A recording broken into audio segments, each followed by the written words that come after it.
Oi pessoal, muito boa tarde, espero que todos estejam muito bem, espero que estejam compreendendo o conteúdo e que nós possamos continuar trazendo conteúdo de qualidade para vocês, para que em breve vocês consigam fazer avaliação de vocês, inclusive. Tranquilo? Na última aula nós falamos sobre superfície e agora nós falaremos sobre servidão. Primeiro ponto que eu queria deixar claro para vocês aqui com relação à servidão é que servidão não necessariamente trata sobre a exposição de uma pessoa sobre uma coisa. Aqui a gente vai falar muito claramente, de forma muito objetiva, no sentido de que a servidão ela pressupõe a existência de um prédio que serve e um outro prédio que é servido. A servidão diz respeito a benefício que é concedido de um prédio a outro por um determinado período, e ele precisa ser exercitado. Essa servidão, portanto, ela vai ser positiva ou negativa, e como direito real que ela só existe se existir o registro no cartório de registro de imóveis devido dessa servidão. Veja, eu não estou falando aqui de passagem forçada, eu estou falando de servidão efetiva, porque a passagem forçada ou eventual instituto de direito administrativo ia pressupor a existência de processo indenizatório que pudesse satisfazer ou beneficiar aquele que está utilizando por força de passagem forçada. Aqui a gente precisa entender o seguinte: a existência de prédios, de dois prédios e dois imóveis, e por algum motivo ou por alguma razão, um dos imóveis ele se encontra sem a possibilidade de ter o acesso a uma via, e essa via pode ser uma via conhecida ou uma via acessória, e a gente precisa perceber que essa servidão ela vai existir por desejos daqueles que são proprietários, servidor e serviente, ou seja, o prédio a quem vai servir, e portanto se vai servir vai perder parte da sua estrutura predial, ou vai ceder parte da sua estrutura predial em favor do prédio dominante, que é aquele que vai ser beneficiado com a utilização da servidão. Sendo assim, a gente precisa compreender completamente qual é a razão desse instituto que é reconhecido como direito real, para que a gente possa entender o que a legislação diz para a gente sobre o tema. Mas vamos lá, na legislação a gente não pode se perder aqui. Estamos no título 5 das servidões, capítulo 1 da Constituição das Servidões, artigo 1378 do Código Civil Brasileiro. E diz o seguinte, a servidão proporciona utilidade para um prédio dominante. Vejam o que eu disse para vocês. Prédio dominante e prédio serviente. São dois prédios, é um diálogo entre esses dois prédios, que grava o prédio serviente, que pertence a dono diverso, porque se fosse de mesma propriedade, não haveria necessidade de celebrar servidão. Então, o prédio dominante grava o prédio serviente, a que pertence a dono diverso, constitui-se mediante declaração expressa dos proprietários ou por testamento e subsequente registro no cartório de registro de imóveis. Então, é manifestação de vontade em que um prédio que domina requer a um prédio que serve a possibilidade de que haja a passagem de cabos, o acesso de via, ou a passagem de água e por aí vai. Isso precisa ser registrado, isso precisa ir para o cartório de registro de imóveis, porque se assim não for feito, não podemos reconhecê-lo enquanto direito real. Sabemos que a regra dos direitos reais é que os direitos reais eles são numerus clausus e que eles precisam ter um registro, um assentamento, além de sua previsibilidade expressa, e isso a gente já sabe que acontece, porque a gente está falando aqui do inciso 3º do artigo 1225 do Código Civil Brasileiro, e do artigo 1378 especificamente, beleza? Então vamos lá para um 379. O exercício incontestado e contínuo de uma servidão aparente por 10 anos, nos termos do artigo 1242, autoriza o interessado a registrá-lo em seu nome no registro de imóveis, valendo-lhe como título a sentença que julgar consumado a uso capião. Se o possuidor não tiver o título, o prazo de sua uso capião será de 20 anos. Senhores, mais uma vez, nós lançamos luzes aqui em outro instituto, tanto da função social, agora aplicada às servidões, quanto da uso capião. Por quê? Se houver a servidão, e essa servidão for servidão aparente, e ela for utilizada de prédio dominante a prédio serviente por 10 anos, significa que atribuiu-se função social à utilização daqueles dois prédios. Se nós temos função social, a utilização de prédio dominante e prédio serviente, mesmo que não haja o testamento ou acordo entre as partes, é possível que haja o registro direto no cartório para que o prédio dominante passe a exercer o domínio sobre essa servidão. E a contragosto? Sim, mesmo que seja a contragosto.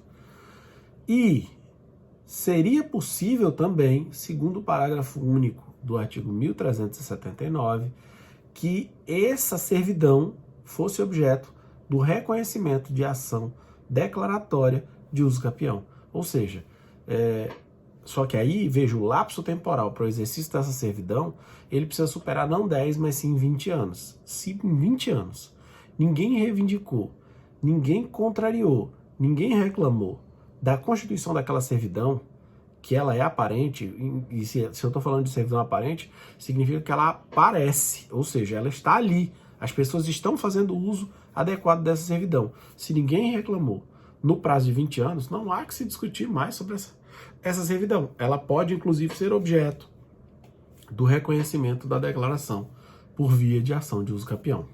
Beleza? Continuando, do exercício das servidões. Capítulo 2,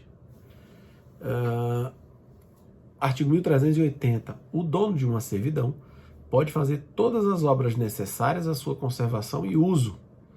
E, se a servidão pertencer a mais de um prédio, serão as despesas rateadas pelos respectivos donos. Veja, essa servidão ela é de prédio dominante a prédio serviente, mas imagine que haja um prédio aqui e esse prédio aqui não tem acesso a essa passagem. Mas junto com esse prédio tem uma série de outros prédios. Perfeito?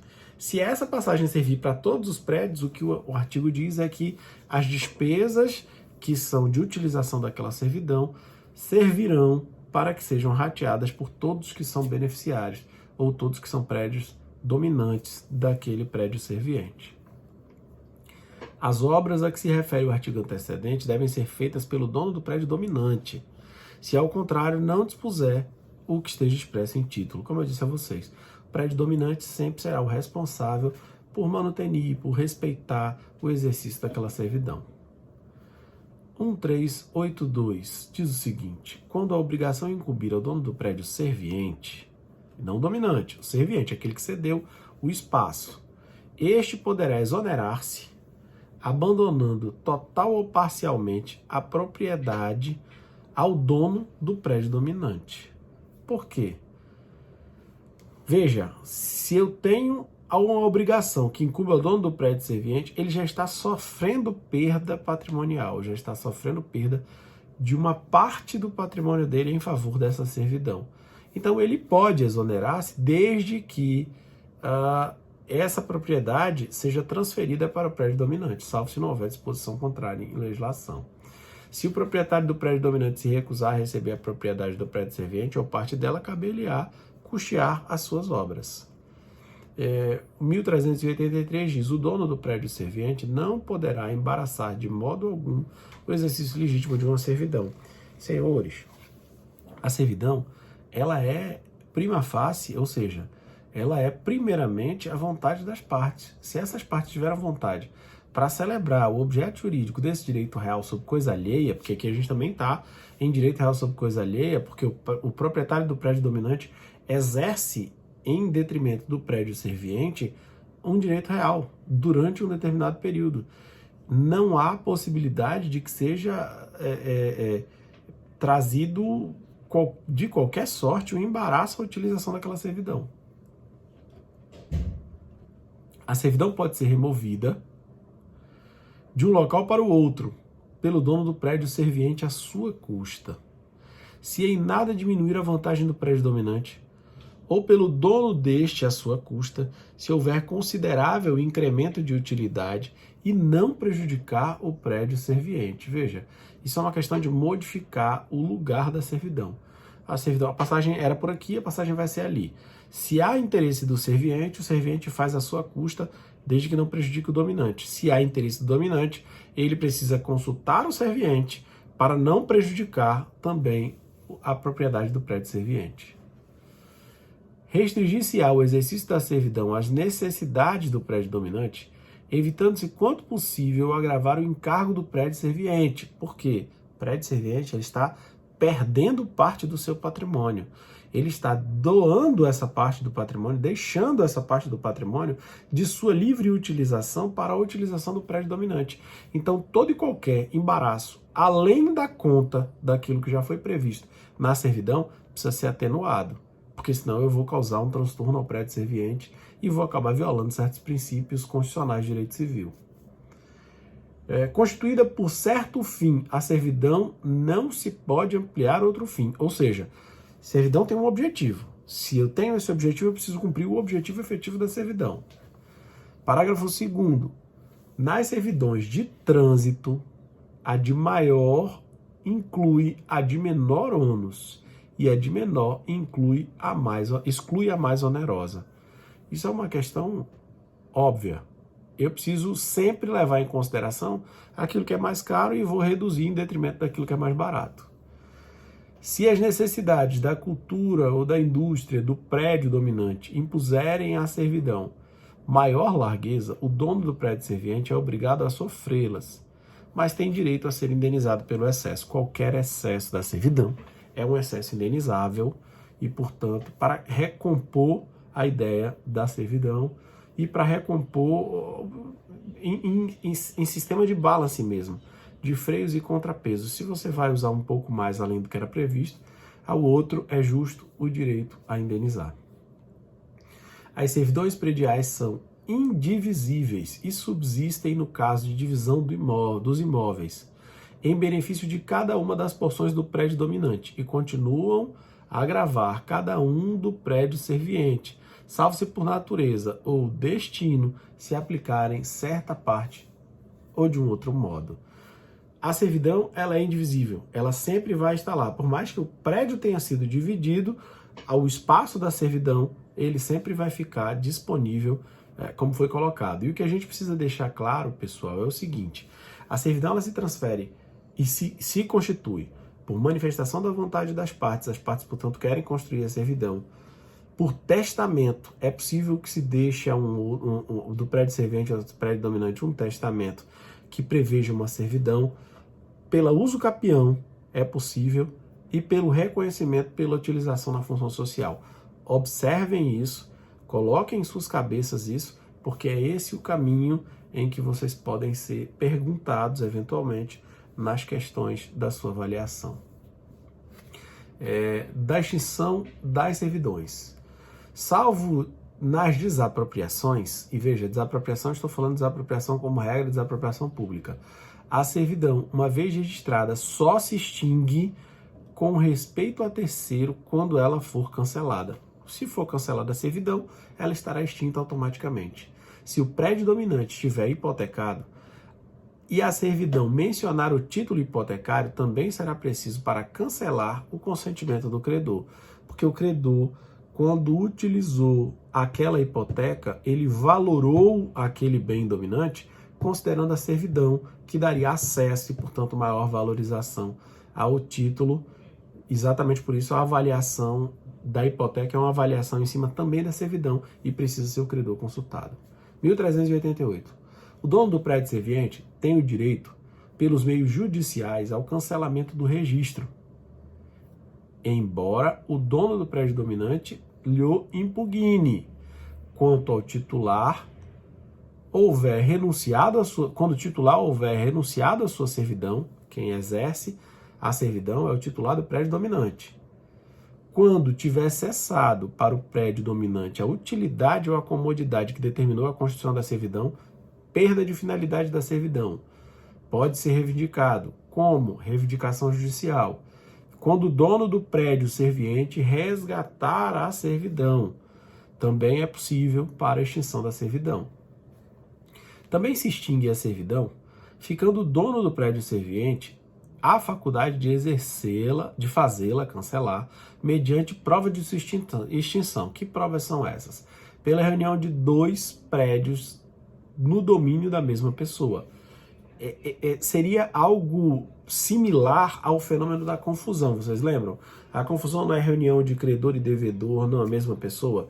O detentor do crédito, o detentor do débito, ele momentaneamente se transforma numa mesma pessoa. Então, a pessoa que ela alugava compra o imóvel que ela alugava e ela teria que pagar o imóvel para ela própria. Não, isso ocorre o fenômeno da confusão.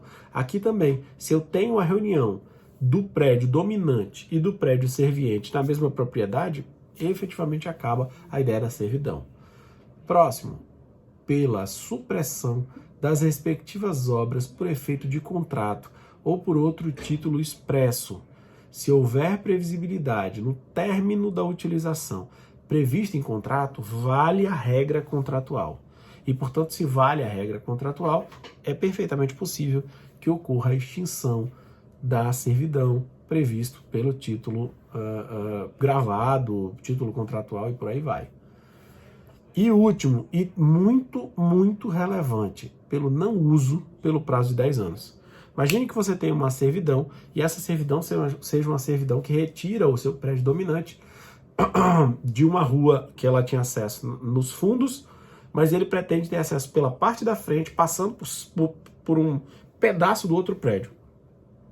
Você estabelece essa servidão é estabelecida e colocada em acordo, em contrato. Diante desse contrato celebrado, e aí aqui veja, registra em documento e leva ao cartório, porque isso precisa ser escriturado. Essa servidão terá a escritura, uma escritura oficial, porque senão ela não é reconhecida enquanto direito real. É feito o objetivo, é feita a escritura, é levado ao cartório de registro de imóveis, e aí o que acontece?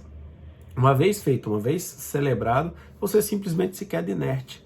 Ou você desvia o objetivo inicial previsto na escritura, ou você simplesmente, além de desviar, descumpre regras básicas do que foi estabelecido na relação da servidão, ou simplesmente você deixa de usar.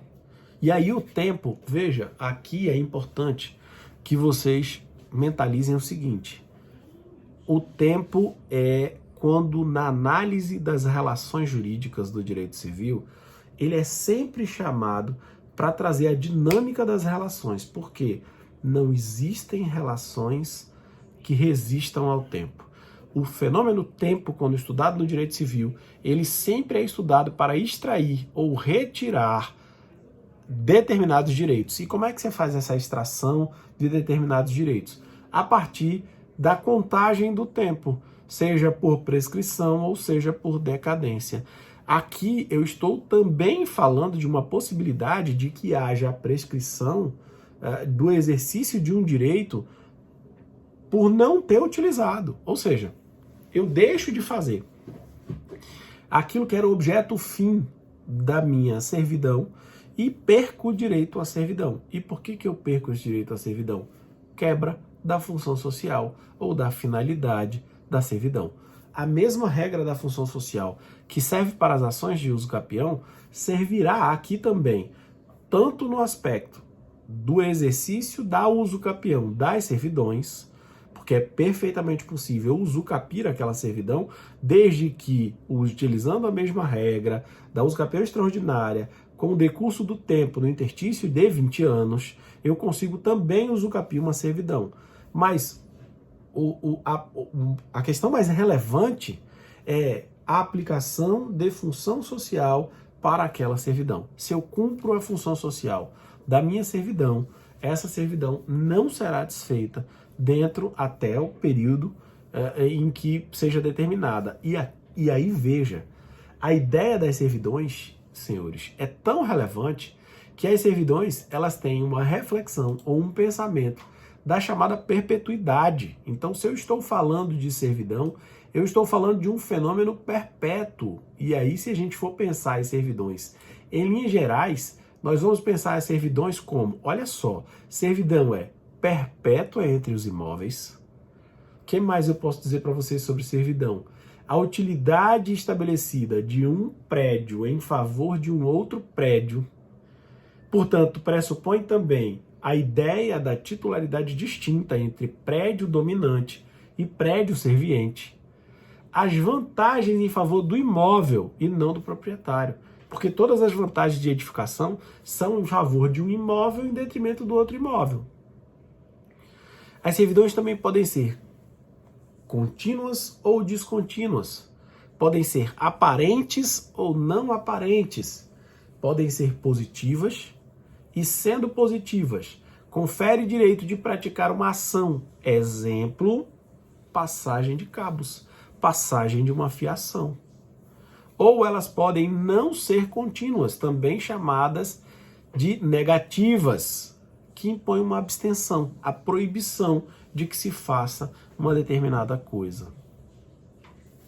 Devem ser exercidas continuamente, porque se ficarem paradas por 10 anos ou mais, nós teremos seríssimos problemas, porque isso é trazer a possibilidade, lançar luzes, a oportunidade de que o serviente destrua completamente a ideia do prédio dominante. Sendo assim, se ele destruir completamente a ideia do prédio dominante ou da servidão diante do prédio dominante, essa servidão ela será desfeita e, portanto, extinta propriamente dito. Tranquilo? Estamos bem? Espero que esteja chegando as informações para vocês. Espero que essas informações estejam sendo úteis.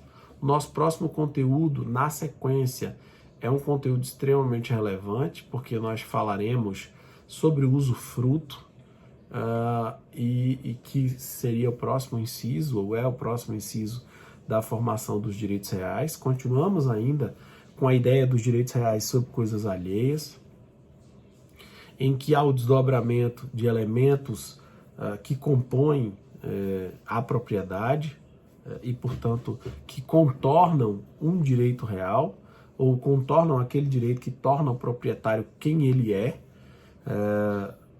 e o que torna o proprietário é o exercício pleno de todos os direitos. Como nós já dissemos anteriormente, mas sempre reenfatizamos, o único modelo pleno de propriedade é a propriedade, ou seja, o único modelo pleno de exercício de direito real é a propriedade. Todos os demais são desdobramentos dele, mas se precisa compreender que efeitos têm esses outros e quais exercícios estão sendo transferidos. Nesse caso específico, quando a gente fala da servidão, a servidão ela é lançada sobre a coisa para que haja uso, gozo, fruição daquele patrimônio. Entretanto, aquele patrimônio ele precisa servir ao que lhe destina, ele precisa servir com todas as suas características. Falando do nosso próximo conteúdo, que é o usufruto está a partir do artigo 1390 do Código Civil Brasileiro, e ele também está categorizado lá no artigo 1225, acho que no inciso 4, 1225.4, já que é o quarto conteúdo na sequência que nós precisamos utilizar. O usufruto é importante, o usufruto é extremamente relevante. E por quê? Porque ele é praticado de forma comum, ele é um aspecto extremamente conhecido e, portanto, será objeto do nosso próximo vídeo. E caso queiram adiantar os seus estudos, estaremos do 1390 até o artigo 1411, que é o usufruto em todas as suas categorias. Ou seja, falaremos do direito do usufruto, da Constituição, usufruto em linhas gerais, dos direitos do usufruto, dos deveres do usufrutuário e da extinção do usufruto. Espero que todos estejam bem, que, como eu já disse, as aulas estejam sendo proveitosas para vocês. E assim, após o usufruto, a gente já tem algum conteúdo para fazer a nossa avaliação, que é uma avaliação ainda pendente. Contem comigo, eu estou à disposição de vocês. Caso haja dúvidas, caso tenha qualquer espécie de necessidade pontual, enviem mensagens e em breve eu devo enviá-los à avaliação. Muito obrigado, boa tarde a todos vocês e até o nosso próximo encontro. Fiquem com Deus. Até mais.